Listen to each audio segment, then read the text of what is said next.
looks that way. Okay, welcome to the Sonic Visions podcast, episode 12. We are joined by Lana, Edie Shrug, Juan, and Nick. How are you guys doing? Good. Well, Good. Great, great. So, as always, let's start off with new and exciting gear or current gear we're enjoying. Anybody have anything? Sure. Ev Shrug here. I'm still kind of using this Drop HD8XX that just arrived. It is kind of a weirder headphone, but I'm using it more than my other headphones right now because it's a little bit more laid back. Um, like I get the excitement and punch of high-end gear, but I'm enjoying how it's a little bit more calmer on vocals, like female vocals. But I'm really excited, looking forward to a vinyl album from Europe coming in, and I'm still new to vinyl, so it's fun to have the anticipation of what's coming soon too. Nice. Anybody else? I've been enjoying a custom-built 2005 Dynahy that my friend Tom built, Mm. and it's funny because it has a wooden doorknob as the volume knob, like a door handle. That's great. Yeah, so what happened was, I was at a Head-Fi meet and I was trying all sorts of stuff, okay? Like lots of people brought expensive gear. And then I stuck all my headphones, including Abyss, on this custom built amp that he made. And I said, "Wow, nothing has ever sounded better for custom-built me." So I guess he liked me enough that he said, "Well, just take it home for 6 months or a year, whatever." And he talked about wanting to sell it because he's kind of end gaming with speakers. He doesn't use headphones at all.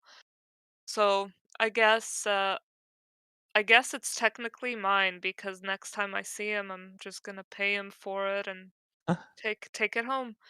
But yeah, it is a very mid-forward amp, lots of power. It really fills in the mids on the HD800, on the Abyss. Just Mm-mm. like mid heads love this. My friend is a bit of a mid head. He doesn't care too much for treble or bass. He just wants all the mids, and this is that. And are you able to swap out the doorknob handle depending on your mood?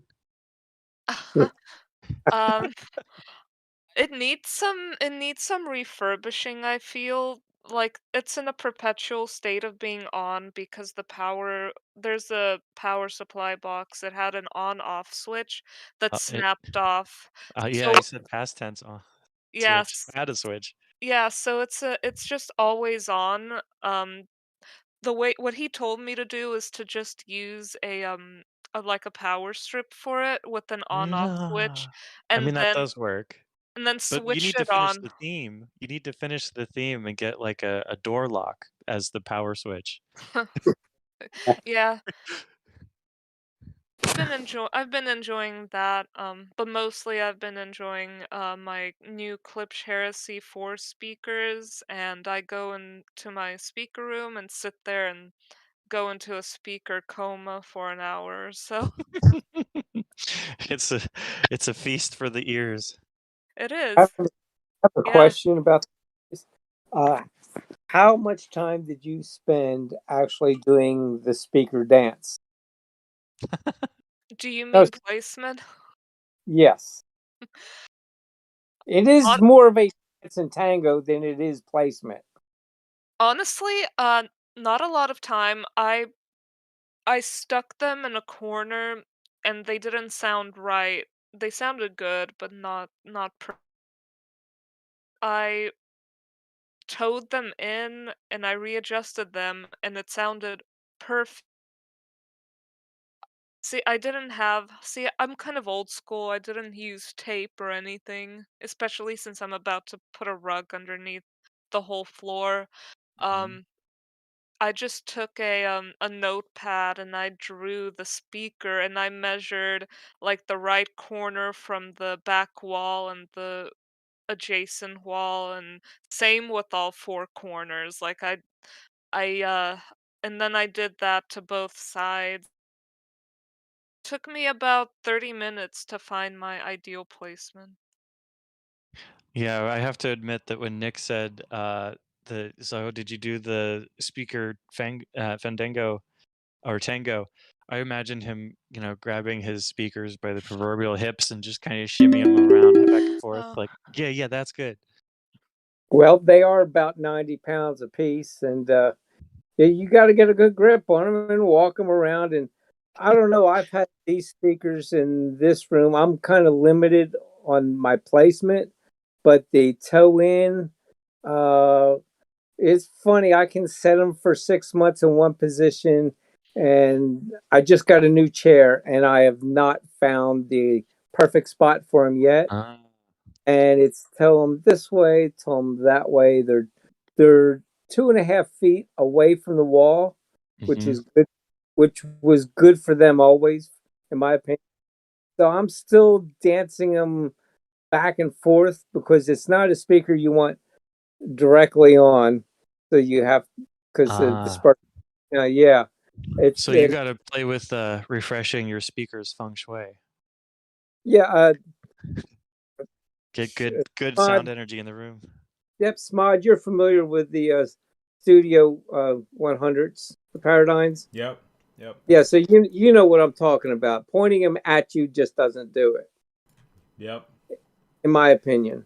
You have to have that little bit of off, and you want to make sure more. It's more like hitting a point 2 foot behind you with the center. Right. Am I for these particular speakers? And I think I've got it to within a half inch, but I mean, they sound really, really good, but I'm not sure I gotten everything out of them. And I would say I've probably spent, I don't know, hour and a half, maybe 2 hours doing that part of the dance because I can't pull them out or away from the walls. And it's a very difficult setup. The right speaker is a foot and a half from the wall, and the left speaker is 3 feet from the wall. So imagine the problem that is trying to set them straight. Getting reflection off the right one, which is close wall, and the left one, I'm not getting the same reflection, so I have to try and get a similar reflection, which is more difficult. So one's pointed one direction, one's pointed in another direction. If you're OCD, forget it. You can't sit in this room because they're not both pointing at the same spot because you just can't. The one to the left has that 3 foot of open space to it, and the one to the right doesn't. So, you know what I'm talking about, those with speakers. Anyway, that's why I was asking about your placement, Lana, with your speakers there, because I've helped set up a lot of speakers with a lot of friends, and it's literally not something that can be done in just a few minutes because yeah. to get the most out of them, I've even had speakers where we've had to shim the front up some because the tweeters were hitting in the chest, and the speaker itself was very particular about the tweeters' direction. It was a very small envelope for the tweeters, so you had to have them hitting you, between the ears. If you didn't, they didn't sound right. But when you lifted up the front of that speaker just a little bit, whoa, there it is, perfect. But it took us a while to figure that out. So every speaker has its own challenges versus, headphones. You put them on your ears and then you play with all the dials that you want. You don't have to really place them that much as long as they're comfortable. So there's that difference between the two.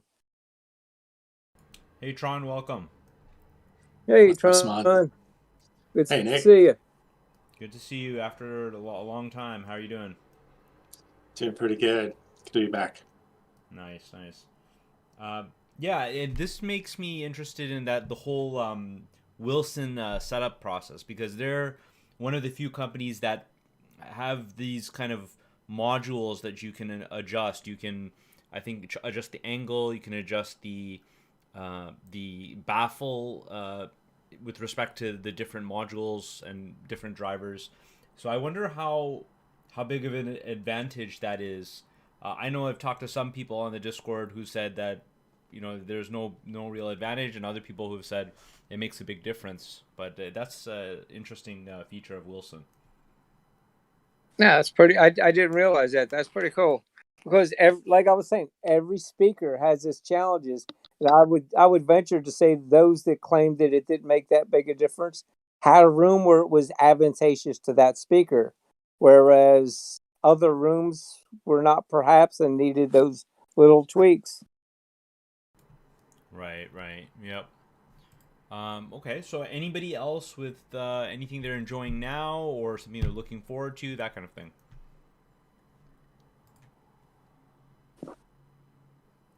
I still have to decide if I want my home office to have my best setup, my best amp and DAC, and if I want to keep my turntable in here and maybe do speakers in a suboptimal placement in here, and then put my best DAC amp near where my TV is, which, as it turns out, is not such a great place for speakers anyway. So that's not new, but that's a setup decision. Well, It never ends. It's always a struggle. I'm always taking equipment to work, home from work, put it in another room. where Never do ends. you your critical listening is where I would have my best gear.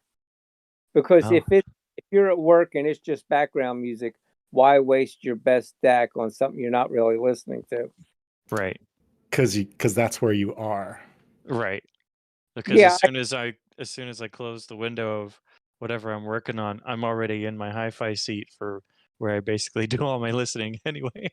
oh, there you go. It's a Like I home said, office, you know. oh, okay, yeah. Like I said, where do you do most of your listening? That's where you want it. So if Yeah. that's the spot, that's where you should put it. So the thing is, the place I do most of my listening Bad. is definitely not the place I would prefer to do my listening. Oh, where do you listen? Okay, now you need to Yep. elaborate. Where do you listen?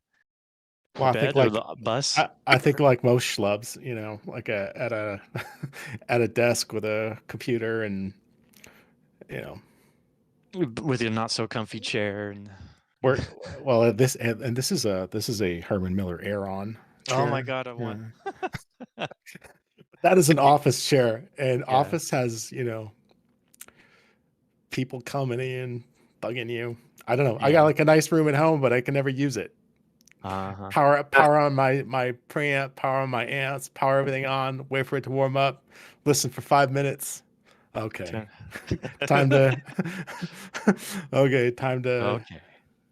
for responsibilities. Yeah. I know the I- struggle. Yeah. All productive people know that struggle, I believe. Yep, that's why I rarely get the opportunity to do so at my place. I can't do it at work at all. Running a restaurant is just Oh yeah, yeah. yeah. I might have noise in the room, but it's not music.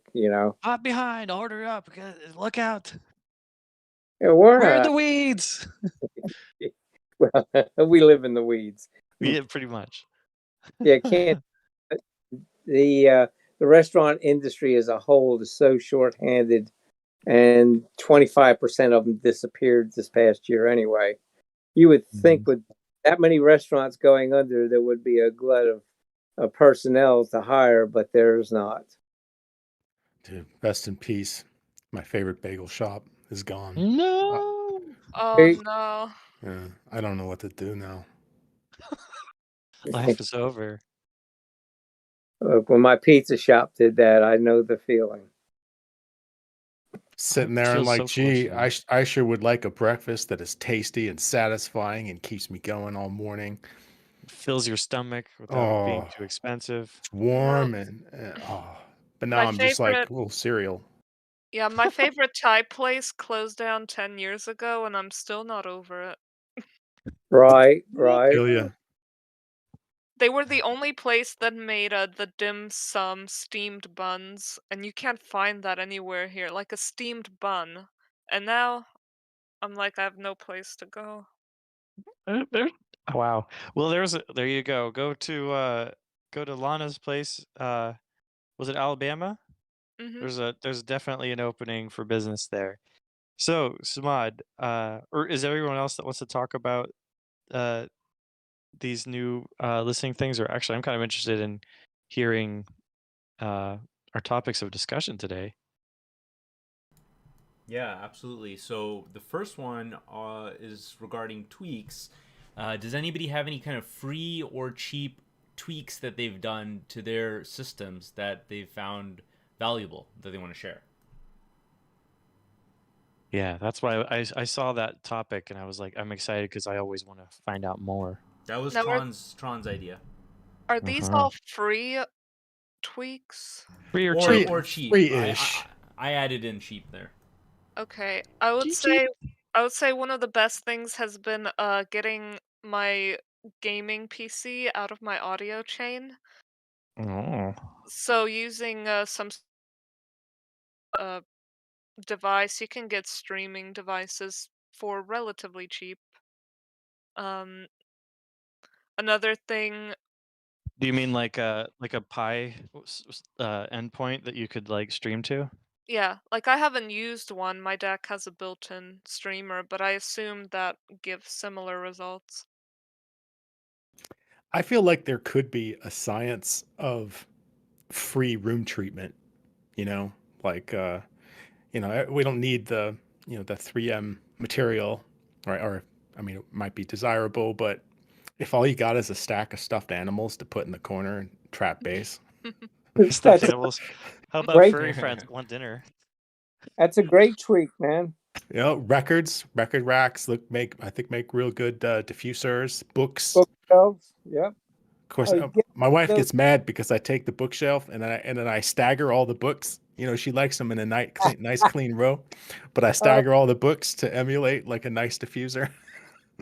yeah. I mean, but there's got to be ways that you can A accomplish method. this, but also make it kind of visually acceptable. Mm-hmm. You ever see those real tall uh, dorm? They're like socks. It's for putting all your dirty laundry to take home to mom.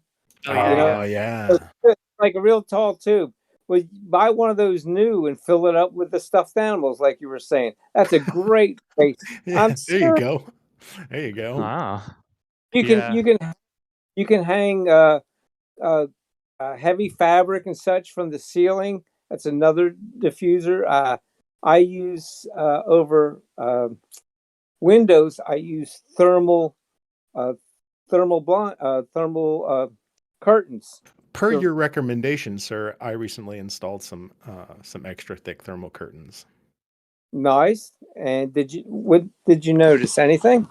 Yeah, it's nice. I mean, it's I haven't measured it. I have a decent measurement mic. I haven't measured it, but yeah, it seemed nicer. I still have this. My speakers are too large for my room, and I haven't Right. done anything about the ceiling, but it's actually I think it's sounding pretty good, all things considered. What type of floors you have? I have carpet, and then I have a little Okay. area rug that I put on top of that. So carpet Okay. on carpet.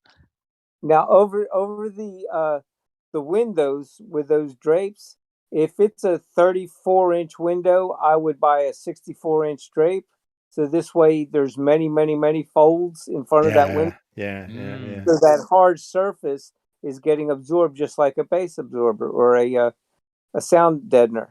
So Right. And the heavier, more dense material will do a little bit more with the right, highs. right, and that's why it's thermal, to make it a little heavier and make it this way the sound when it penetrates it then ricochets off the glass and comes back. It Right. deadens again. So yep, it's just the science of it. But Yeah, that sounds better than what I've got right now. I got some free tweak. I went to the grocery store and I asked, hey, you've got all these like cardboard cartons that hold, you deliver your apples and you put them on apple crates on with these to like separate layers. When you're yep, done with those, do you think I could collect some of those? Because I figured they're kind of like giant egg crates, and you may have heard about using egg crates to Oh yeah. be diffusers. But they're like, oh, I've got a stack. I'll just give you some clean ones you can have for free. And I have 41 of them taped up on my walls right now, but Mhm. they're styrofoam, not Right. cardboard. So I don't think they're as good. It's Well, better than it was though. yeah, I'm looking around my room. I have a set of bifold doors for my big closet, and I have a set of those drapes in front of it. But I there's two bifold doors. I have them Hmm. halfway open, so the hard surfaces act as a diffuser, and the Mm. drapes pulled in front of them. I mean, the science works. I have a chest of drawers in the room, which looks like a straight, flat, reflective surface. Except Hmm. for I have the drawers pulled out unevenly, and I Hmm. have a hand crocheted heavy throw that's stuck in the top drawer, and I shut the drawer so it's hanging down in front of it. Hmm. So it's a diffuser slash deadener, and the same token. Maybe this is a business idea, right? Audiophile furniture. Yeah, hey, it's Yeah. crazy. Your I idea. guarantee you It's a that dresser wouldn't be and a free. diffuser. Or Actually, if they are making that furniture, they should do a better job marketing it to us. Right, right. Just put actually, I googled because I was looking to use canvas prints like overstretched, Sure. stretched canvas Yeah. prints as a because I have a bunch of them. Like I find art everywhere, so I was just going to put a big stretched canvas print on the back wall against my sofa for acoustic treatment. And I thought, I wonder if someone thought to do the same exact idea, but call it like audiophile canvas art room treatment, whatever. Yeah, And they're for sale already. there was a site that was offering it, and it looked just like any other basic canvas print, except it costs like 10 times more. Now, the secret to those is number one, they have foam or some type of, let's say, like the denim or some kind of acoustic Rockwool. sound. And the other part that a lot of people don't realize with the bass absorbers and such is that they need to be off the wall. You can't have them Yeah, laying I'm directly on it. the wall. So having it a half inch to an inch off of the wall will increase its ability to work the function almost twofold. Right, because if it's coupled with the wall and there's not that air gap, then Yep. the wall reverberations reverberate the dampening material, and then yeah, as you said, Well, less See, effective. well, I wait, don't- like stretched canvas prints though are stretched over a wooden frame. Are y'all saying that if I want to do that, I should stick some foam inside on the I was back? thinking about that. I was thinking I have a Yeah. bunch of those, and I was thinking of buying just some of the 3M foam, or not foam, the 3M material, and just Yeah. cutting it to size and stuffing it in there. There's a Oh. chart online that tells you the acoustic characteristics of almost every material there is, from glass, brick, denim, foam, you name it. It's you Hmm. have to Google it. I have it in my pictures somewhere, but it tells you the Right. properties of it. So all you have to do is Google it, and then you can get to decide which you have around the house or which cheap and available you have access to cut the size and place behind it, and then just Hmm.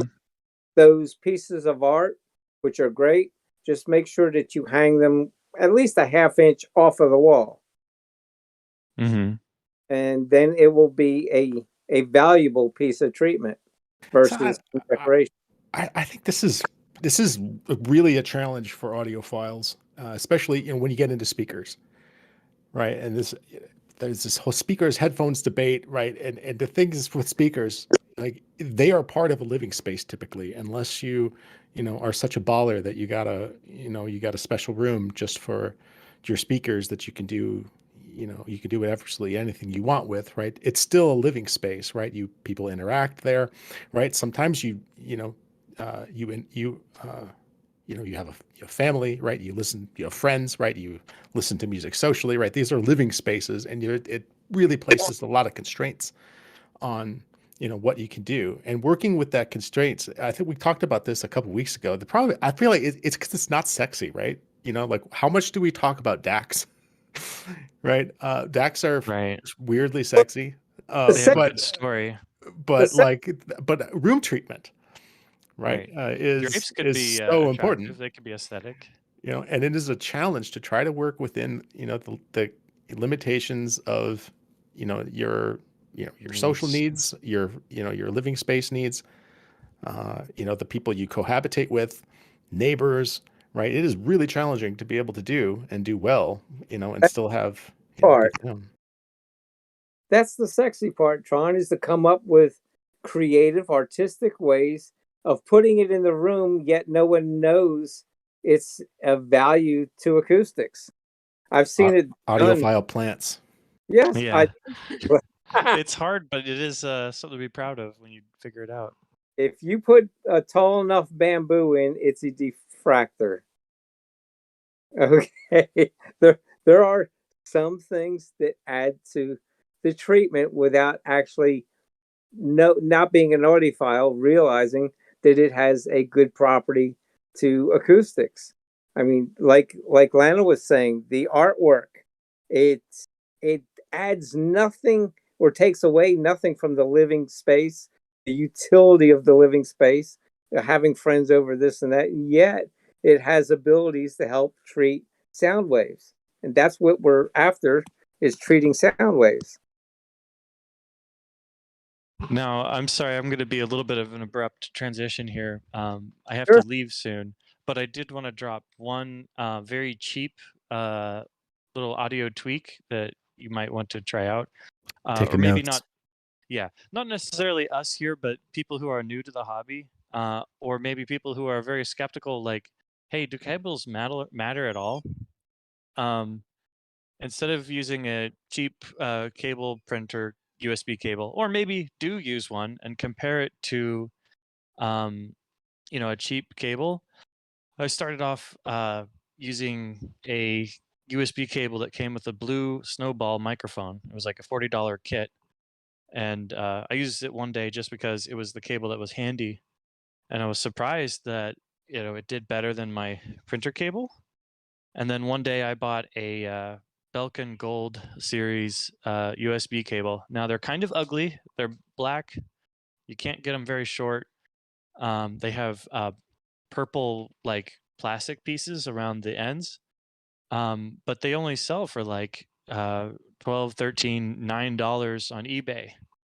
So I grabbed one of those super cheap, and I was surprised how okay, now this meets standards, and I didn't have to spend $1 billion, but it was a nice, cheap, clear upgrade to my DAC and my digital system. I agree with that. You probably don't need to have some exotic USB cable, but you know you can just as built the spec, good quality cable is probably going to be better than your old printer cable. Yeah, and the Belkin Gold series is not because it's gold, but because it's just okay. They made it to a gold standard. That is a cheap, highly recommended one from me. And I'll catch you guys later.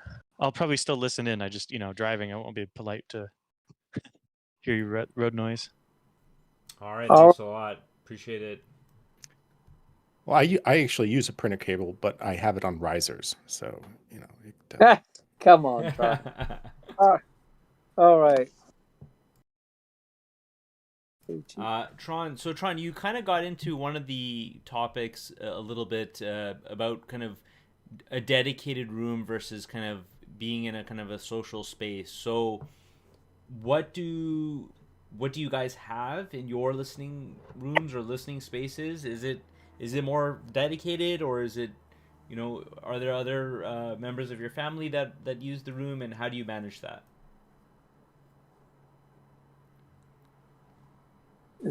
That an open question to who? Yeah, to anybody, yeah. I have both spaces. Yeah, I'm old. I'm spoiled. I have a dedicated system, and then the missus has her dedicated system in our quote unquote living room. I'd love it as my dedicated room, but it's our big living room. It's where when we do have folks over and entertain, and it's, I don't know, 24 foot by 20 feet. It's a decent sized room. 22 feet. I forget. Anyway, as far as treatment, that's a tough one because I haven't put a lot of dollars into that room. I've the sub stack in one corner, so that corner can't be treated. I've used a lot of throw pillows, stuffed animals, a couple of diffractors, which were actually guitars on stands. Yes, they are diffractors, believe it or not.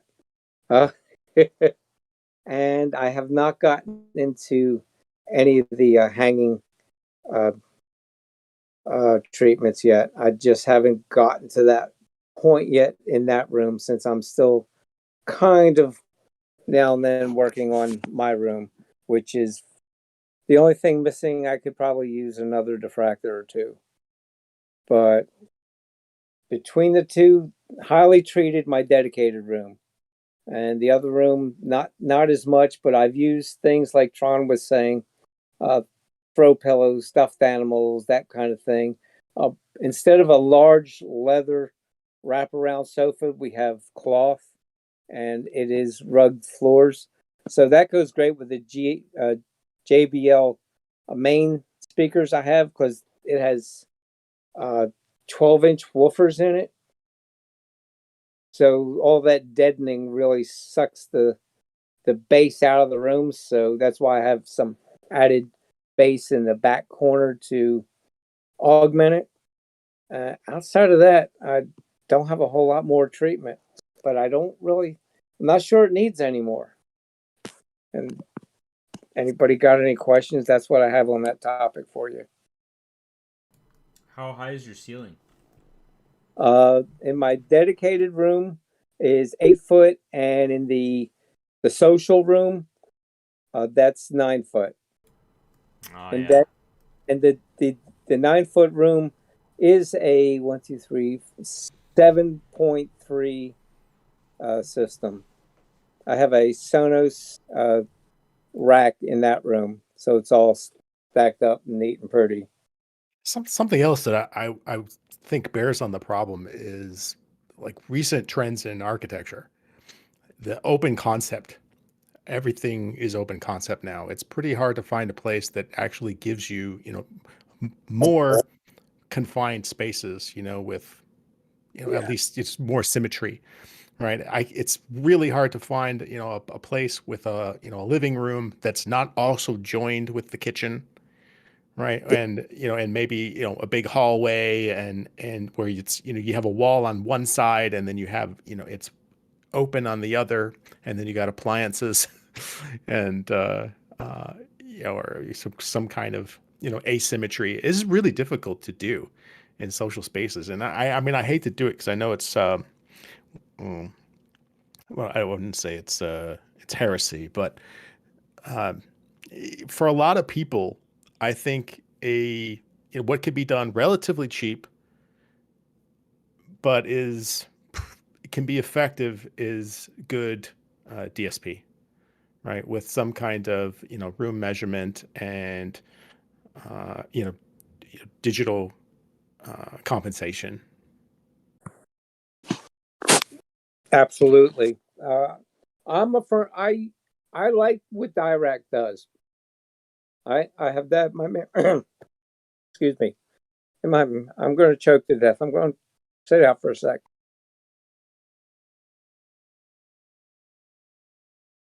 I think Nick stepped away for a sec. Tron, if you want to continue your thought. Oh, I'm sorry. That's it. I have. Yeah, I was just choking to death.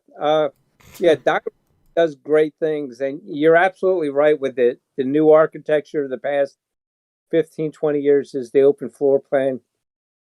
DSP is going to get you so far, but God, I would have to have a dedicated room for serious listening, and that open floor plan does not help at all. You would have to actually pare down to a smaller room or have a dedicated four-wall room. I mean, I know a lot of people that have homes like that, and it's a challenge for them, even with Dirac every day. is just a huge challenge. I'm fortunate. My home is a 30-year-old home, so I have the 4 walls in the room. Well, actually, 5. Ceiling and floor. But yeah, it's I don't know if I could buy a house without a big enough dedicated theater room, because when sometimes I listen to a 5 channel, rock and roll concerts, and to treat that kind of room, Recommended. yeah, right. I've walked out of a room watching a concert stoned, as sober as could be, but just the effects of the sound and everything, we all felt like we were stoned. But no alcohol, no drugs, no nothing. It was just a great experience because it sounded that good, and the eyes being dazzled. But treating rooms like that, I don't know how people deal with it. Good luck to you. And Zach has joined us. How's it going, Zach? Good morning, fellas. I am Lana, of course. Sorry. Typical Morning, audiophile stereotypes here. No, I'm good, mate.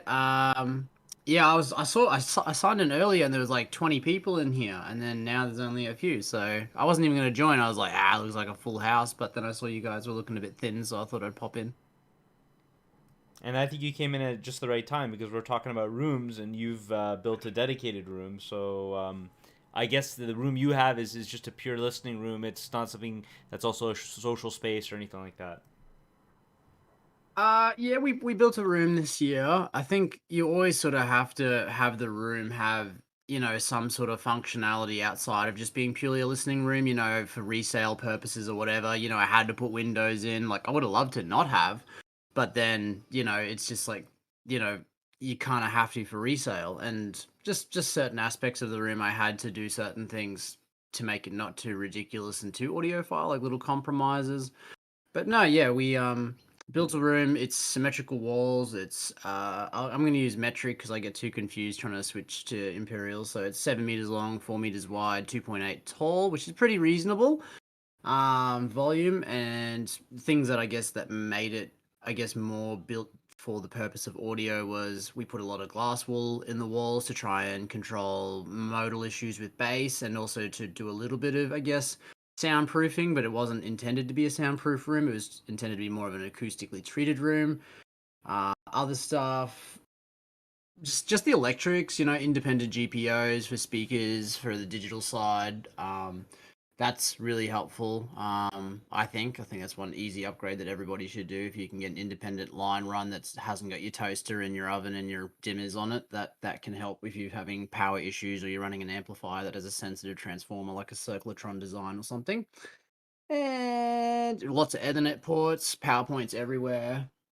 I'm just like looking around trying to figure out like what's different. Matte paint, I guess, trying to make the room slightly more diffusive. That's a bit of a meme. I don't actually know if that does much. But some people recommend you go with a matte paint over a gloss paint because it's less reflective, which kind of makes sense. It does? I believe it does. You believe it does? Well, we did it, so You got to get some of that. You got to get some of that paint they use on stealth fighters. No. I guess with Gyprock, I didn't go for the ultra dense, super reflective Gyprock. I went with like a thinner Gyprock because we've got all the acoustic sort of treatment in the walls. The windows were double glaze. Aircon was low dB, like a quieter system. I couldn't put in a ducted system with the design of the house, but if you go to ducted, it gets complicated because ducted's kind of noisy. Like, you don't realize it, but it's like 30 dB, which I think in a dedicated room is kind of a bit too loud. Yeah. So yeah, you had to put if you wanted to do ducted, you had to like put a wide baffle and like hide the thing in a wall. And then we made sure we mounted all the split system aircon motors on the ground rather than on any of the joists or anything that touches the room because you get vibration through it. We put cross bracing in for the purpose of trying to minimize vibration through the floor and flexing of the floor. We offset the joists in the walls so that we wouldn't get like transfer of energy from the walls into the other walls of the house, and that's more of an acoustic soundproofing thing. So yeah, lots of little things you can do to try and make a room more dedicated for music. But I think a lot of houses these days have home theaters built into them. They're not like super hi-fi audiophile nutso like mine, but they're kind of like they're still like a dedicated space for like a media room, like a a projector and TV and stuff. That's becoming pretty common these days. But I guess You're you can. making you're making me cry. I'm sorry I have to interrupt. You're making me cry here. You've done so many things so right. God bless you. God, I got so cry. Nick, Meanwhile, here's me over here. I wonder if I put this cactus right here. I had to, yeah, that's it. There you go. Oh yeah. I have you all beat because my listening room is a bedroom with a huge bed in the middle, and I sit on the bed to listen. you just got the biggest bass trap out of all of us, really. Yeah, there you go. Yeah. Power of positive thinkings, mate. It was a lot of planning. I planned this room. I dreamed about it and really wanted to do it for a long time. So it was about 2 years of planning, of studying books and talking to everybody who'd talked to me about what they knew and collecting all their knowledge. And I still have compromises. The house we live in is a pole home, which is not common in the States. The house is held up by like giant telephone poles. So I have like poles that I couldn't just cut out of the room to make it like I don't know, kind of like more open. So I kind of have like these poles encroaching into the room, like a foot on each side, which kind of cancel my reflection points, which I've never read of anyone doing on purpose, but it kind of works. Like the more I measure it, I'm like, my reflection points get reflected back, and then I have like all this absorption behind the speakers. But like, I basically don't get first reflections from the sidewall. I get them off the roof and the floor, but I just don't get them off that first sidewall, which is really interesting. So I don't know. It doesn't seem to affect the sound negatively or cohesion or anything, because I guess the ATCs their directivity is pretty good. And they're usually built to be soffit mounted, so you wouldn't really get that first reflection too much anyway. But yeah, it's just interesting. I guess every room has its own little acoustic signature, which is going to impact the sound in a massive way. The room is an instrument. Exactly. And I'm learning that as I change things. People were hounding me to put a rug in. I'm like, it's not going to make that much difference. Put a rug in. I'm like, holy shit. This thing diffuses like a lot. Like, I didn't realize it. Yeah. Anyway, that's my journey. I'll shut up now. Someone else could talk. So when you get to the point like you've just done, the smallest little thing is like you just said, wow, I never would have guessed, because you've done so many things right that it is so close to being, it can't get any better for that room. So congratulations, and I wish you the best with that. Well, come to Australia one day, Nick, and have a whiskey and a listen, mate, and let me know what you think. Oh, there you go. God, stranger things have happened in this world. It's very true. All right. So let's move on now to a very important topic, which is audio nervosa. And I think, again, this is a Tron topic, but I've added on I don't know if I added it on, but knowing when to stop or when you've gone too far. So, you've dumped a lot of money into your system potentially, and there's something else comes out, and there's that new hot piece of gear, and then you're, when do you say, okay, that enough is enough? When you're old, like Crickets. So there's no limit then. Is that what I can ascertain from the silence? There's a limit. I've stopped. I really in my heart believe I've stopped until something breaks, knock wood. But yeah, I am happy where I'm at. Is there better sound? Sure, probably so. You could spend yourself into oblivion. Am I thrilled to listen to my system every opportunity I get? Yes, I'm parting.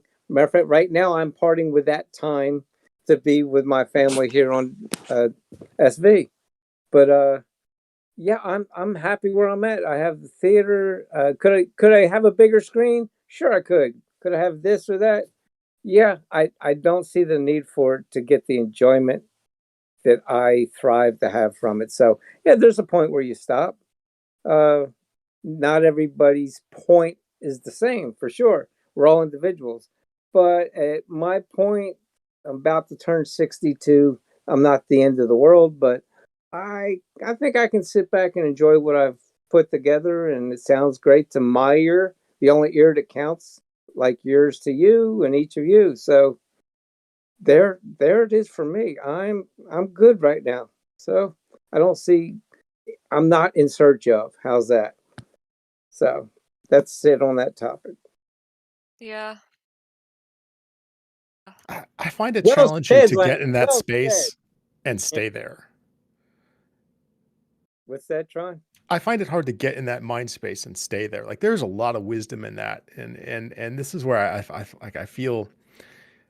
I don't know. I feel like there are indicators. Like when I stop like listening in a way that I'm enjoying music, when I start listening to stuff that that I that doesn't make me feel good, right? When I'm listening to stuff because I like the dynamic range or something like this. I don't know. Like I feel like there's a shift, right? We're all in this hobby because we loved music, right? And sometimes we walk a line. We're pushing our systems, we're advancing our systems to as much as we can. But then we're at least I feel like I'm always like kind of fighting with this line where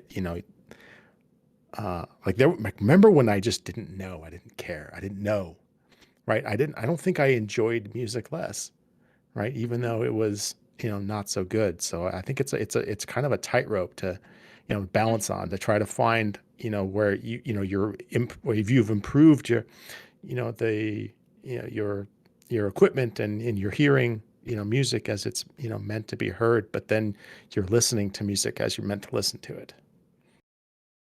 Sometimes I wish I could get that part of me back where I didn't care as much. No, no. Well, I've been through the climb, through the churning gear and wanting to hear this better and hear that better. And it was a long road to get to where I'm at. Don't get me wrong. I didn't just slap this system together and say, okay, I'm done. No, it was a long, and I may have lied. I might do a cartridge upgrade, uh, but basically the basic systems there. But yeah, it took a long road to get to where I'm at. I've turned, DACs and amps and processors and speakers and just about every part you can, and done this and done it. But like I said, I finally got to where I'm happy, and I might not be happy 8 months from now, but yeah, I've felt this way for the past year that I'm pretty good where I'm at, except for maybe a cartridge for my turntable. So this is why I call this segment therapy for Audio Yeah. Nervosa. Like, what are some things that we can do? Maybe like the audiophile equivalent of mindfulness. Are other things? Is there things that we can do to just like kind of recenter ourselves and maybe when we're while we're warming up our amps, we can is there something that we can do to get ourselves in in a mind space where we can, you know, enjoy the music without sitting there listening to equipment. You guys have I've a lot to do. Sorry, Nick, you go. No, I was just going to say that a lot of times I will search out new music, different music from different sources, Yeah. and because music that's in the background of a TV show, I've found quite a few songs, and then I've searched them out, found them, played them on Tidal or something else, and I was like, well, that's really cool, and I would have never listened to that kind of music had I not got caught by it in the background of something else. And it's it could be walking in a mall, or changing channels on the radio, or just whatever, or just playing Pandora while you're I'm concentrating on something else. Then all of a sudden you get this nag in your ear, and you're like, what is that? And you start to listen. Now I got to find it. And hey, that's neat music. And then you find out some of this music's got depth to it, where there's artists there, and it's not just a catchy tune. I think Tron stumbled on something really important here, in that he's aware of it, obviously. That when you're in a bad mindset, it's very hard to enjoy anything subjectively. You know, if you've had a Yeah. terrible day and I take you to the best restaurant in town and you got a blinding headache, you're not gonna leave that place with this fantastic experience. You would suffer through it, right? Like you'd Right. make it, but you'd be like, the food is good, but Jesus, like I would just some other day it would have been 10 times better. And that's the same thing I think with the audiophile experience. Like if you go in and you've been having trouble with your system and there's like an etch or a glare or you got a jitter issue, like you're really gonna start freaking wanting to upgrade everything and fix it and find it. And it's just like you lose the enjoyment in just sitting back and enjoying your experience. You're so focused on the negative, and then you start to have this negative association with it, and then that's where I think some of the gear cycling can sometimes begin, where people try to find the green fairy. They might even try to find something that doesn't exist sometimes as well, or Uh-huh. something that's just not replicatable in the space that they have. So I don't know. I think mindset is hugely important, and it's very hard sometimes when you're doing like DAC reviews or something like that, and trying to saying how do we ground ourselves, and I'm like, do an ABX, and then you'll be like, okay, the difference between this $500 DAC and this $20,000 DAC suddenly got like a hell of a lot smaller. And yes, if you AB, you can pick it apart and work out the nuance, but if I take away your visual and make you do it again and make, it suddenly becomes such a small difference. Like it's very interesting to look at our mindset when it comes to this sort of stuff. Yeah, and I think it's really cool what you just touched on is like the opposite kind of mindset that I have. And I think it's important to understand your own motivation for what drives you to do an upgrade. So, Tron and Zen, sorry, Zick. Zach, you both just identified like a irritation with what you have, that you finally found and heard a flaw, and now you can't unhear it. You have too much knowledge. So you want to think like, okay, so what is my counter to too much knowledge? And it's like, well, maybe it sounds like you're almost suggesting taking away some of that knowledge, like the cited changes and things like that, and just being like, hey, if I, maybe I'll take a break on an upset day, or maybe I'll just try to actively tell myself that I'm going to listen to a new track that I don't know, and not try to listen for glare or flaws, or just try to find something new. Um, and I think it's really interesting that I have the opposite motivation for upgrading, and knowing that helps me to not necessarily counter it, but live with it, if you know. So for me, what often drives me is like, well, people are explaining jitter or digital hash or some other problem. And I'm like, okay, so what is that? And the unknown, like the known unknown, is so curious to me that I have to find out about it. And for me, the cure is to hear a really good system, hear something amazing.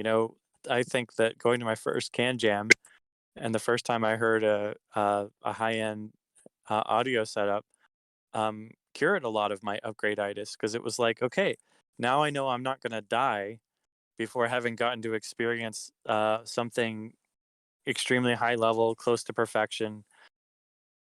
Like, okay, I've explored that, and I also know, okay, my setup may not be quite that good, but dang, it's so close, and I know that yeah, I'll just get, this is all I get, the best there is, like that's as far as it goes.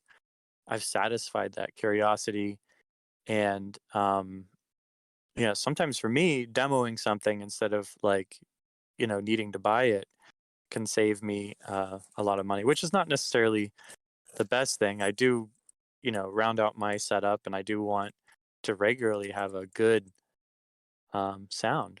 But sometimes, if you have a niche, sometimes scratching it is enough to make you not have to do it anymore. Does that make sense? Yeah. Yeah. I probably have a very different view, but I figured I needed to share that. Um, Sometimes audio nervosa is not about wanting to get a better system or anything. Like another nightmare is if you need to have two setups in two rooms, Mhm. you're not necessarily trying to top. You're not like searching for that holy grail of something better than what you already have. You're trying to um evaluate your options. Like, okay, I put my best DAC and my best amp on my speakers. Now what? Like, okay, I have this amp. I currently don't even have a DAC in this room. I'm waffling. Like, should I get a shit Bifrost 2 like I used to have? And I thought my DAC waffling days were over, but at the current moment, I can't integrate my headphone office setup with my speaker setup, so I am stuck um basically being in a room where I do not have my best components anymore. This is the room I am mostly in because I do a lot of work from here. Speakers are enjoyed every day, but they have my best setup, and I kind of wish that I could clone, like make copies of my DAC and amp. Like I wish I just had an item multiplier and just have it in two places at once. Have you tried Control C, Control V? Well, I was at a HeadFi meet and I did ask some of the more knowledgeable guys, like, how would running 50-foot interconnects or something affect quality? And people had very hit or miss responses. Balanced. Balanced should work well. XLR, no dramas. Yeah. Yeah, then I'd That's have what to it's for. keep my amp in here. But then if I wanted to control my speakers, like I use a remote control for it. Of course, someone recommended me something that could work as sort of a remote control hub. So you could use a separate part of the house and control something in another part of the house. So yeah, my Audio Nervosa totally got sparked back up, and I'm not necessarily trying to upgrade or any of that, but I'm definitely back to trying to figure out what to do all over again on my headphone rig because all my best stuff on my headphone rig is now on speaker rig. Yeah, I get you. But then I don't know. I feel like I would be like, oh gosh, I wish I was hearing my headphones on my Bricasti and not my Bifrost. Yeah, precisely, yeah. Lana, well, you said your two systems are in two separate rooms. Mhm. Ah, okay. Can't help you. Yeah, no one can. Yeah, only the money guy can, because I have three systems in my one room that I can listen to separate, but they're all in one room. I have Mhm. custom built switch made, so I can listen to any preamp, any tubes, any amps, and any headphones or speakers. I can select a, a myriad away, but they're all in the same room. So I can't help you there. Sorry. For me, the cure for the Audio Nervosa was tubes. When I first got exposed to tubes in my system, I was so blown away by the change in the sound and the quality of the sound. I got to a point where I just felt utterly satisfied, and now it killed all that desire that I had before of what's the best planar and should I get whatever HE1K or Susfar or whatever it is, like that just got totally it was totally alleviated by the tubes. The sound is just so incredible, and I think that part of it also is just going out there and hearing different systems and hearing what's out there. And if you've put time into your system, if you're really enjoying the sound of your system, and then you go out and you hear different systems, yeah, I mean, there's other systems, they sound good, especially ones that are possibly a lot more expensive, tend to sound maybe better possibly. but but at least that's my experience. But how massive is the difference? Certainly nothing compared to the differential in price. So then when you factor that in, number one, you're really satisfied with the sound. That the next steps above are astronomically more money potentially. And then of course the other thing is that there's other hobbies that potentially you could have, right? Whatever they may be. And for me, that I'm into tech and stuff like gaming, VR, space. Like there's so many things to do, and usually other hobbies are much less expensive. So I think a combination of all those things helped me. Now that's not to say I'm never gonna upgrade anything again, but I think that I'm gonna probably stick to this system for a long time, and unless there's some huge radical innovation in audio, I don't think I'll change much. I really agree with that. That's a very insightful point that you make, Smod.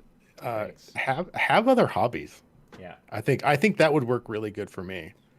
Right. I mean, I guess to the extent that I do, it does. Right.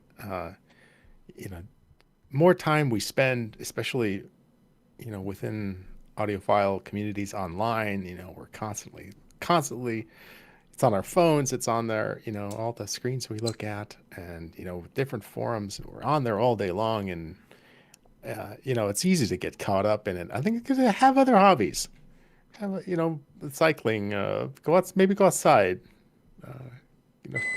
do some other things, right? And I think maybe that can help keep it in perspective.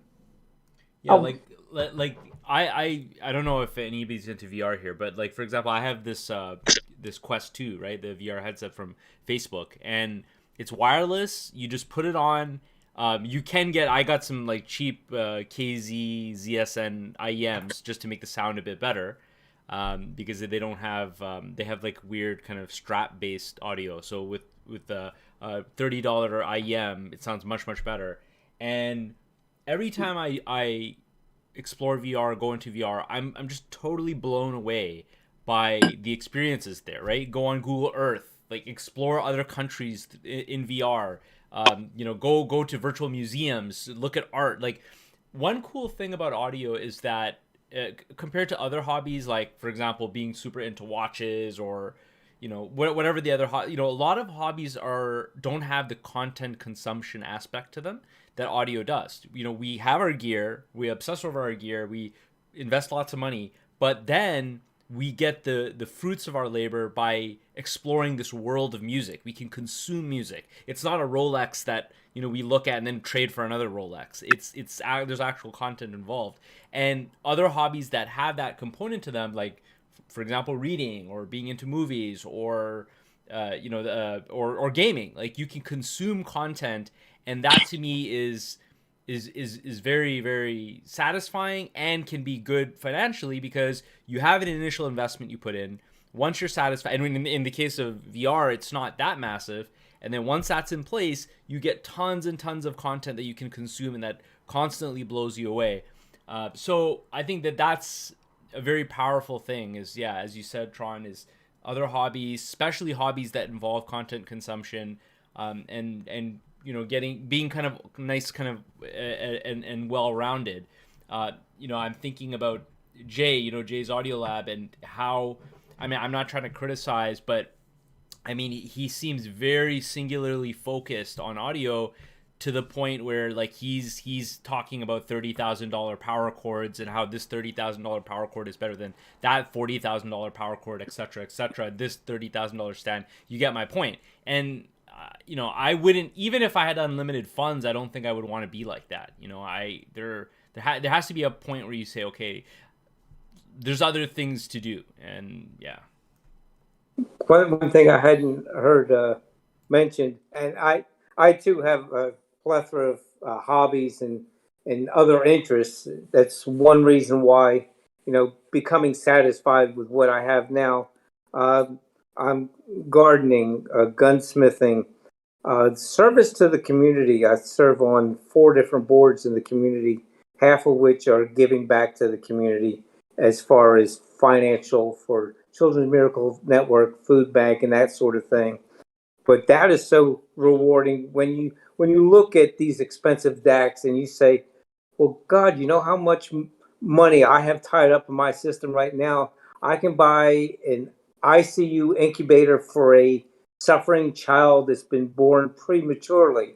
It's like, do I really need to spend that kind of money? Or should I put some of my quote unquote spare time, which equals money to most of us, is into helping raise funds for, charities such as that. And the rewards you get from service to others to me, far outlast the wonderful time I spend with my theater and my music and things such as that. And when you were talking about virtual SMOD, I'm in the gardening as well, and I've had equipment that sat here for 15, 20 years. It was broken, so I went to YouTube to learn how to fix it. And in short time, I got an education and I fixed the equipment. And I was like, wow, accomplishment. When I am in that poop mood that Tron, I think it was you, Tron, that said the music sounds terrible or there's something wrong with the system and you start to dwell about it, or you're in a shit mood when you go out to dinner, don't go listen to music. It's not going to sound good because you're already in a bad mood. Go to one of your other hobbies. If it's pushing a lawnmower or working out in the yard or whatever your hobby is, reading, doing some research or reading for whatever.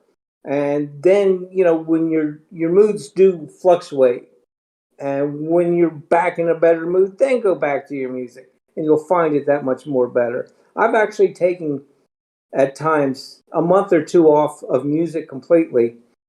And when I turned it back on, it was like, my God, what a fool I was.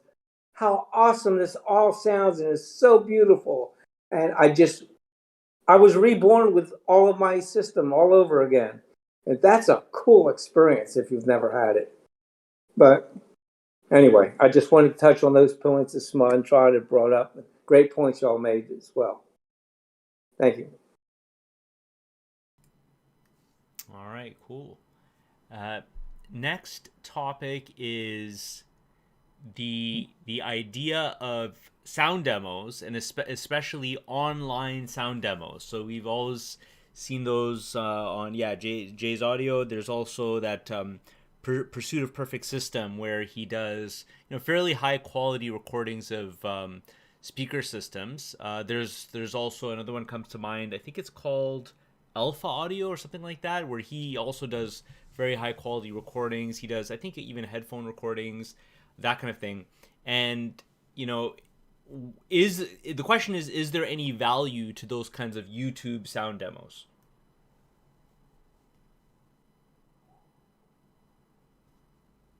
A little bit. Maybe. A little bit. I don't know about speakers, but with headphones,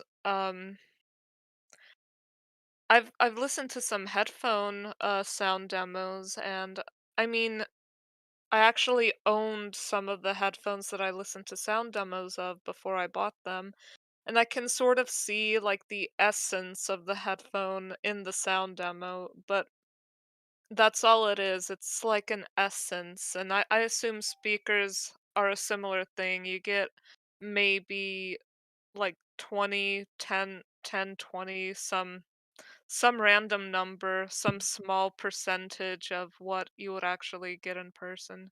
Definitely not enough to form a conclusive opinion off of.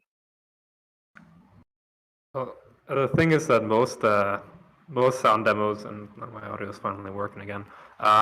Most sound demos, usually they're recorded on non-standard setups, flat plates, things that aren't actual ear simulators, and so that's kind of one point of differentiation. You don't you're hearing a headphone that was effectively measured on let's say usually a flat plate rig or something that isn't accurate to a human ear at all, and then you're playing it back on another headphone that would have its own variations in response just by having it on your head.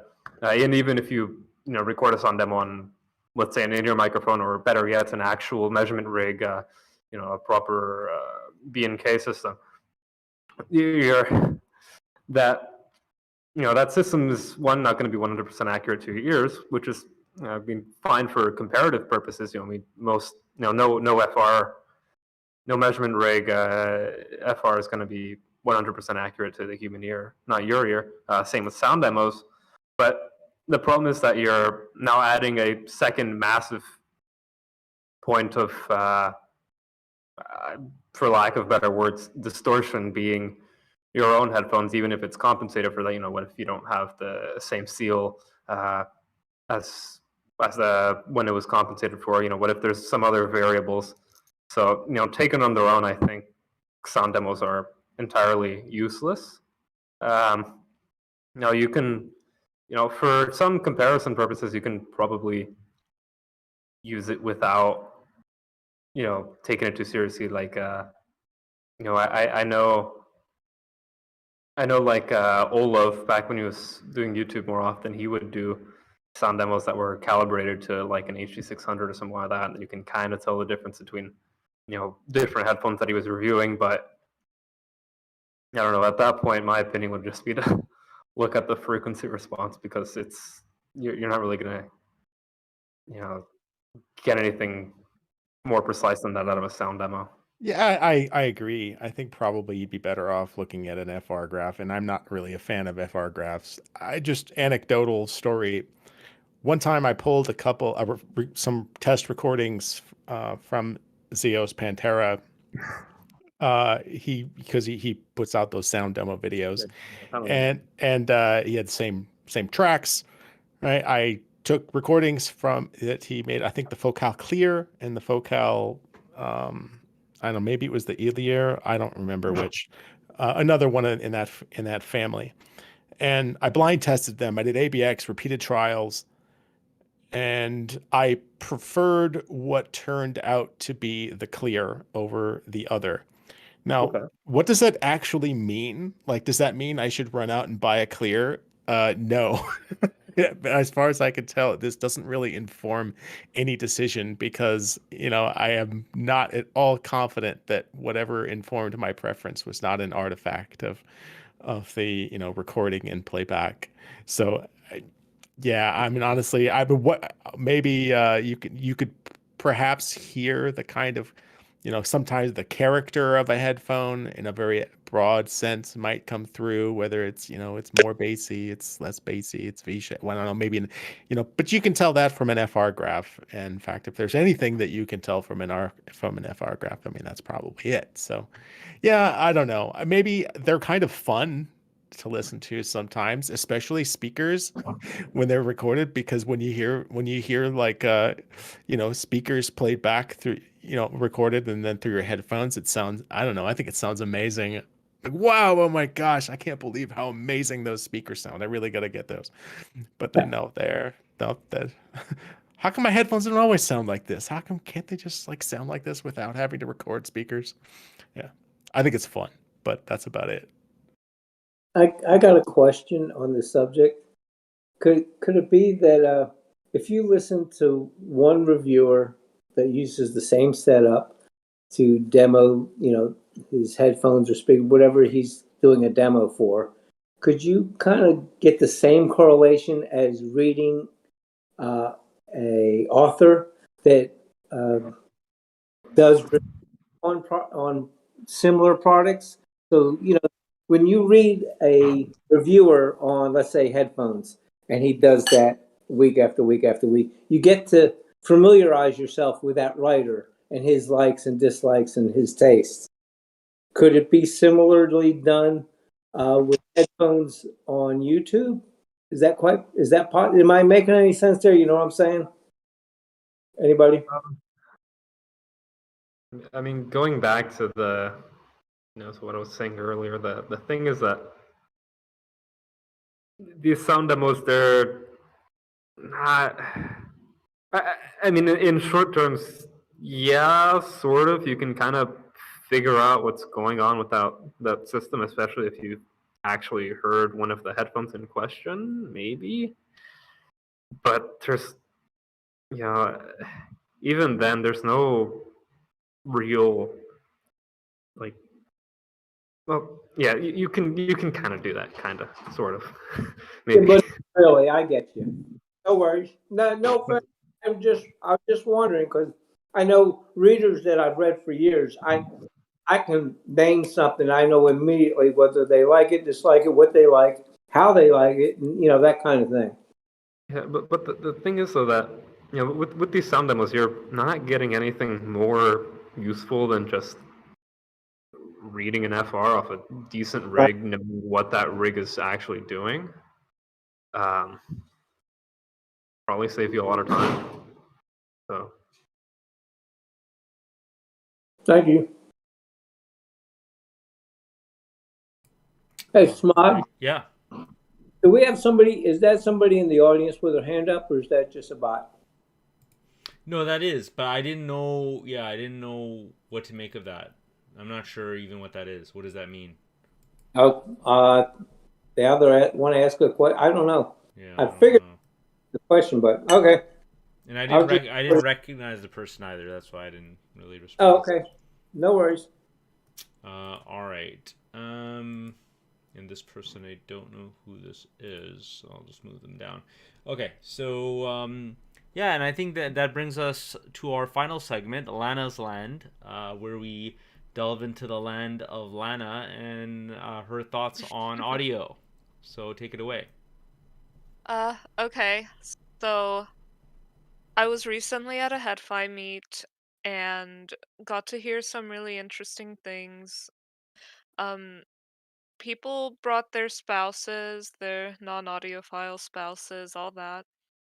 We uh we hooked up the Brocasti M20 speaker or DAC to some SoundLab speakers, and everyone, even the non-audiophile, there were some new people to the hobby there. We were all blown away at the difference because we compared the Yggdrasil to my Brocasti M3 and then the M21, and we all agreed which one was the superior one across the board. Um, so yeah, that was interesting. I also hear a lot of headphones that I was super excited to hear but felt kind of underwhelmed about. I got to hear something as well that I was very excited about, but also was very underwhelmed by, and that was the Chord TT2 DAC. Sorry to all the people that love Chord. I found it to be very smooth and sort of unnaturally smooth, actually. It reminded me kind of the old AKM chips that got the velvet association with them. So, yeah, we had fun. It was a 3-day HeadFi meet. I heard the Empyrean Elite on a bunch of setups, some very expensive setups as well. And me and a group of other people thought it sounded best out of an iFi Zendak. So, like we listened to Empyrean Elite on like $10,000 stacks, like even like $12,000 stacks. A huge consensus of us said the iFi Zendak sounds the best with the Empyrean Elite. So that's what I mostly enjoyed the Empyrean Elite on. I also really enjoyed the Stax 007 with the Blue Hawaii, especially with the shit Yggdrasil. It sounded very warm. It's one of my favorite electrostatic headphones that I've heard. I wasn't as much of a fan of the 009. I really enjoyed the 007 on the Blue Hawaii with the shit Yggdrasil. Just sounded very warm and pleasing. It was a very pleasing sound. Uh, so yeah, I don't know what else there was an Odyssey 4Z that I really LCD 4Z that I really enjoyed. It sort of reminded me of a higher resolution Empyrean. Had a nice warm sort of Odyssey tone to it that I've learned from their previous models, and I really enjoyed it. However, the thing that stole the show for me was a Sennheiser HD 580 on on the on the Dynahigh by Kevin Gilmore, a custom built amp that I'm currently borrowing slash buying from my friend. I just really love the way I guess I used to like planars a lot more, and now I'm sort of team dynamic in that regard. I fell in love with the ZMF Verite Open. It was very warm. I actually thought that it was everything the original Empyrean ought to have been. It was nice and bassy, it was warm, it was rich, detailed. That's definitely one headphone that I would consider buying, the ZMF Verite. I heard the original Abyss, and I'll be honest, a lot of the people that compared my Abyss to the original one, we all thought that mine was slightly better, but they weren't worlds apart. Like you could easily enjoy an original Abyss if you had it or if you couldn't afford a TC. I thought they were both I do want to say mine was bit a bit more refined, but it still sounds like an Abyss, and it was really fun to listen to. Um, Can you tell us more about what you thought about the Elite? I know I read kind of what you wrote about it in the Discord, but for everybody, thoughts on the Elite, especially compared to the OG Empyrean. well, to me, they both sound like an Empyrean. They both are laid back, kind of smooth. The Elite definitely sounds a bit more for clarity. There's less a lot of people complained about the original Empyrean just not handling music that well, sort of giving you like a wall of sound, muddiness, all of that. That was definitely better. I wouldn't say it was extremely detailed. The just the way that it presented sound, the layering was better, the clarity was better. It was still a fairly laid back and smooth headphone, and I was really missing the bass because I feel like if you sort of married the higher resolution and the better performing driver it has with the original tuning, it would have been something really spectacular. And I actually read someone on HeadFi say that they felt as though I forget who said it. It was someone that went to Can Jam SoCal, but they tried all the headphones, the current top of the line models, and they said that they feel as though a lot of headphones are sort of being tuned similarly to to the point where they question if owning multiple top of the line models is going to be a relevant thing to do anymore because it's like they're all sort of starting to sound more similar. They're all leaning more neutral and more yeah, just more neutral, that reference audiophile tuning. And one thing that Empyrean really had the original going for it was the bass, and that it sort of strayed away from that reference audiophile tuning. So in that regard, I feel that if you were to take the better performing driver, the higher resolution, all of that, but just kept the original tuning, or at least more closer to the original tuning, it would have been spectacular. But as it is, like one is really fun and bassy, but you sacrifice a lot on resolution, and one is better in that regard, but you sacrifice other places and you kind of lose the fun factor. And you heard Atticus recently, right? I have. What were your thoughts there on Atticus? And what was the chain too? The chain was GSX Mini with the Cord TT2. I like Atticus. I think that Verite Open, or well, there was no Verite closed there, so I can't comment on it, but I hear they sound fairly similar. Verite is more of my cup of tea. Atticus is nice, like it's very rich and there's a lot of bass, which I like. But I feel Verite sort of does all of that, but you get more detail, and that's what I really like about it. Will you be able to hear VC anytime soon? I don't think so. ZMF is hard to demo. You have to sort of know a person who has it. Yeah. There's a guy that lives in my city, but he only has a VO, a Verite Open, so yeah, unfortunately, I don't take closed. If anyone in the Discord has a Verite closed and they don't mind lending it to me, I would love to hear it, but otherwise, I don't think so. Maybe Cole. I don't want to put Cole on the spot, but maybe Cole could lend you his, possibly. Okay, awesome. Well, thanks a lot for that. I think that does it for this episode.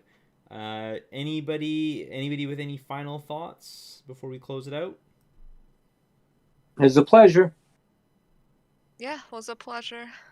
Great. All right, guys. So until next time, thanks a lot, and we'll see you next week. Thanks, Mod. All right. Bye, Take everyone. care. Bye. Bye.